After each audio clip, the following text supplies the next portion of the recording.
Hey guys, what is up? It is the Fast Break Report here, bringing you guys another vlog. So, excuse me. I want to talk about the Chicago Bulls because, well, fact of the matter is I don't really understand what they're doing. Because I think even Chicago Bulls fans would agree at a certain point, that they should just blow up the roster.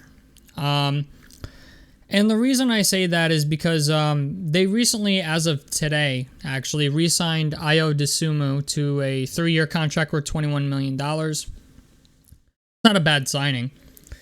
But they brought back like all the guys that they were going to lose and didn't really improve on anything. Like, if anything, like they're going to be the same exact basketball team this upcoming year that they were the previous year. And when I look at this roster, I'm like, okay, they brought back Nikola Vucevic. And I understand why they did it, but at the same time, I'm kind of like, with the Lonzo Ball injury, Lonzo Ball has not played basketball since he was 22. He is now 25, okay? And is not going to play this entire upcoming season. So I was thinking to myself, I'm like, if there's any time to just blow this whole thing up, it's now. You know what I'm saying? I understand they got like some cap relief because of the injury, but if I'm a betting man, like, I'm just gonna say this, my gut feeling tells me Lonzo Ball's career is over. He's made, I think, roughly $30 million throughout his entire career. His younger brother just got a 5-year, $260 million extension. There's a chance at some point that LiAngelo Ball ends up in the NBA eventually. So I think he's going to be good. Plus, you know, big baller brand and all this other stuff. Like, his father seems to be made of money. So, I think Lonzo Ball is going to be fine financially if he never plays another basketball game again ever in his life, okay? At least in the NBA. I mean, Lonzo Ball is so bad that we're like, there's reports that the dude can't even do stairs at the moment. And this is after, like, you know, team doctors have looked at him, professionals, there's been iffy things about it, like nobody knows if he's actually ever going to play again or not. But anytime you take this long off from a professional sport, odds of you coming back and being, you know, what you were before is very unlikely. And I think to myself, if we look at the Chicago Bulls roster, like, no matter what way you slice it, this team is not a championship roster. I would argue they're maybe a play-in team, okay, at best. You know, yeah, you have DeMar DeRozan, you have Zach LaVine. That should be enough to get you to the playoffs, but it's just the idea, like, they're not a good defensive team, like, at all. They're one of the worst defensive teams in basketball. And they have done nothing to address those issues during the offseason. They have done absolutely nothing to address their defensive woes in the offseason. All they did was bring back Kobe White, who Bulls fans already weren't super thrilled with. They brought back Kobe White. They brought back Nikola Vucevic. They brought back Ayo Dosunmu, if I said that correctly. They got 2 rookies that, like, yeah, you got 2 rookies, but they're not anything to call home about. Yeah, you got Dalen Terry. You got Derek Jones Jr. You have Andre Drummond. Like, you got a roster, but it's not anything that anybody's betting the farm on. You know what I'm saying? And, like, after the Lonzo Ball injury, I kind of just mailed it in on the Bulls. I was like, okay, Lonzo Ball is what makes this team go. And if you're not going to have that, like, what are we wasting our time with? You know what I'm saying? Yeah, you have Alex Caruso. Alex Caruso is a solid player.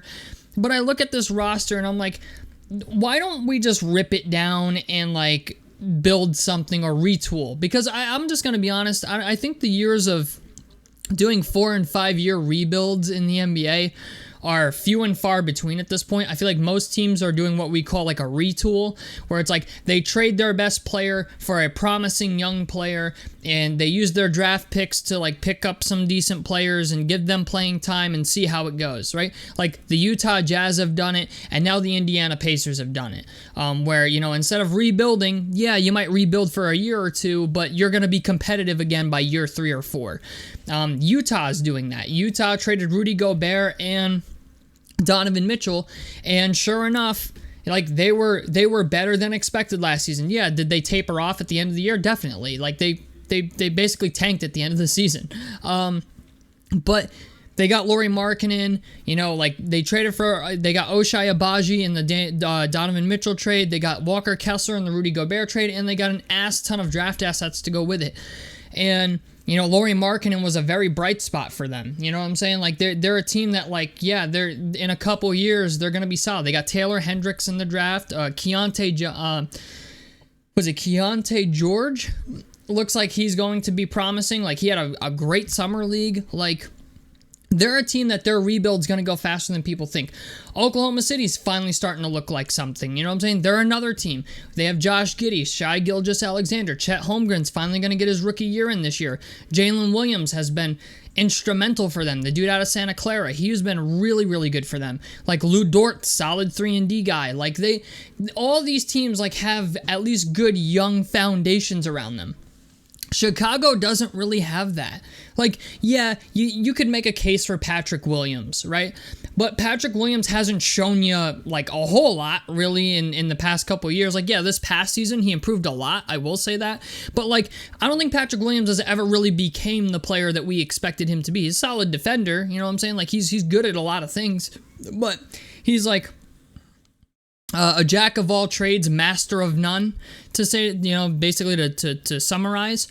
But I look around the league and I'm like, Chicago's a team that it's like, I don't know why they brought back Vucevic. You know what I'm saying? I don't know why they brought back Kobe White. Ayo Dosunmu, okay, I understand that a little more, but Kobe White shot like shit. I'm sorry, I've given up on Kobe White, and I think most Bulls fans have given up on Kobe White. So why they brought him back, I don't know, because I'm like, you could have found a better point guard in free agency and probably a younger, more promising one in free agency at some point. So I didn't understand the Kobe White signing. Then they brought back Vucevic, which was a little more understandable. But the thing is, Vucevic is a great offensive player, horrible defensive player. So Zach LaVine and DeMar DeRozan, yeah, they're okay at defense. They're not great, though. And I think to myself, like, Derrick Jones Jr., he's not a great defender. Andre Drummond is not what he used to be. Like, Andre Drummond is still a serviceable backup to an extent. Like, not in the playoffs, though. You know what I'm saying? Like, it's just, there's so many things about this team that I'm like, why go through the bullshit? You know what I'm saying? Like, you're obviously in a situation where it's like the best you're going to be is a play-in team. And even if you look at the other teams in the Eastern Conference, the Pacers got better. Toronto got worse, arguably, but Dennis Schroeder is still a serviceable point guard for them. Like, he can still, you know, get the ball moving and shit. You know, like, it's just, even Washington, it's like, yeah, they traded Bradley Beal, but they ended up with Jordan Poole. You know what I'm saying? Like, they got younger, if anything, and got a guy who can still put up 20 a game. So, yeah, they lost Kristaps Porzingis. Okay, I get that. They lost Porzingis. But it's just the idea, like, yeah, Boston got better, Washington got worse, Toronto remained the same, Indiana got better. Like, a lot of these, like, the draft pretty much makes every team better to some extent. You know what I'm saying? Depending on where you pick, but, like, I look around the league, man, and I'm just like, Chicago has no shot. You know what I'm saying? Like there's at least, I'd say 4 or 5 teams I would pick to win a championship before I pick Chicago at this point. And, you know, DeMar DeRozan's on the last year of his contract as well. So I'm like, you know, he's got a very tradable contract also. It's like, you know, if you're the Chicago Bulls, you know, why are we doing this? Why are we not scrapping DeMar DeRozan? You know, trade DeMar DeRozan to the fucking Pacers and ask for Andrew Nembhard and somebody else or and Aaron Naismith or Buddy Hield and Andrew Nembhard, like start trying to replace the pieces you're missing. You know what I'm saying? Like, yeah, Lonzo's done. I think Lonzo's done. If I'm a betting man, Lonzo's done. Well, you need your next guy. You know what I'm saying? Like, you need a point guard in this league, and Andrew Nembhard is arguably a starting point guard. I would almost guarantee if the Bulls offered DeMar DeRozan, right, for Andrew Nembhard and Buddy Hield and gave us, well, draft picks that they probably don't even have at the moment, like the Pacers would take it, you know? And that's what the Pacers need, is a wing. You know, we need a secondary star, a wing, and DeMar DeRozan is that. But I also think like they're gonna lose DeMar DeRozan in free agency regardless. I think, you know what I'm saying? Like they're not, the Chicago Bulls are not a competitive team. DeMar DeRozan's 33 years old. He's coming off the best defensive season of his career. DeMar DeRozan probably wants to win a ring, I would assume, at some point in his career. He's only got maybe 2 or 3 good years left. And, you know, I don't think he's going to waste it on the Chicago Bulls. You know, and like, yeah, the Chicago Bulls have Vooch and all this stuff, but I'm like, why did they even bother? Why did you even bother bringing these guys? Why bring Vooch back? Why bring Kobe White back? Trade DeMar DeRozan. Okay, I could understand keeping Patrick Williams. I could understand keeping Alex Caruso, but outside of those 2 guys, I could, you know, keep Dalen Terry, Ayo Dosunmu, these guys, stuff. I can understand keeping them because they're young, but even Zach LaVine, like, I would argue you should probably even get off of Zach LaVine. Like, go get 4 first-round picks for him, and like, let's get this bitch in motion. You know what I'm saying? It's just, they're holding on to something that is not going to get them to the promised land. You know what I'm saying? Like, there's so many other duos out there I would take before I take DeMar DeRozan and Zach LaVine to lead me to an NBA championship. You know what I'm saying? Like, there's just not enough on this team to make their aspirations happen. And like, I understand they're just trying to keep together what they have, but I feel like they didn't even make a push at some of the guys they probably should have in NBA free agency. Like, yeah, most of them are restricted free agents, but like, I don't think they went after Austin Reeves. If they did, I didn't hear anything about it. Same thing with Matisse Thybulle, you know, Grant Williams. Like, there was tons of guys out there in free agency that they maybe could have went after that they didn't. Like Thomas Bryant. Thomas Bryant went to the Miami Heat on, like, what was it, a 1 or 2 year deal with $2.8 million. When he played for the Lakers and got starter minutes, he was a solid guy. Like, why didn't Chicago pursue him?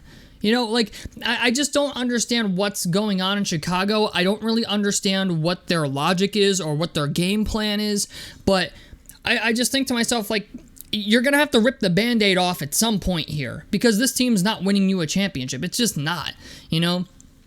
You're gonna, like, especially with DeMar DeRozan, like, Lonzo's done, DeRozan's in a contract year. Why bring back Vooch? Why bring him back?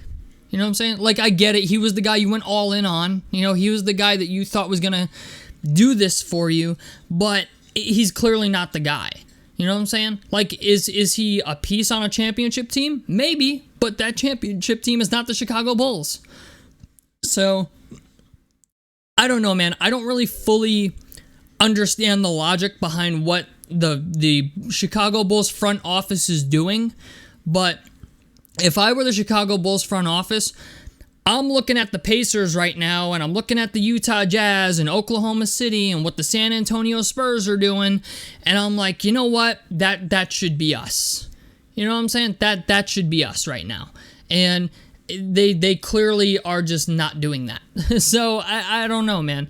You know, like, I don't think Bulls fans want another mediocre season of, like, you know, 35 wins and, so, you know, what, 40 losses or some crazy shit like that. Like, I just don't think Chicago Bulls fans want the same product that they just saw last year. And after speaking with some Chicago Bulls fans, a lot of them are on board with, like, blowing up the roster. Let's rebuild. Let's get what we can for DeRozan, get what we can for LaVine.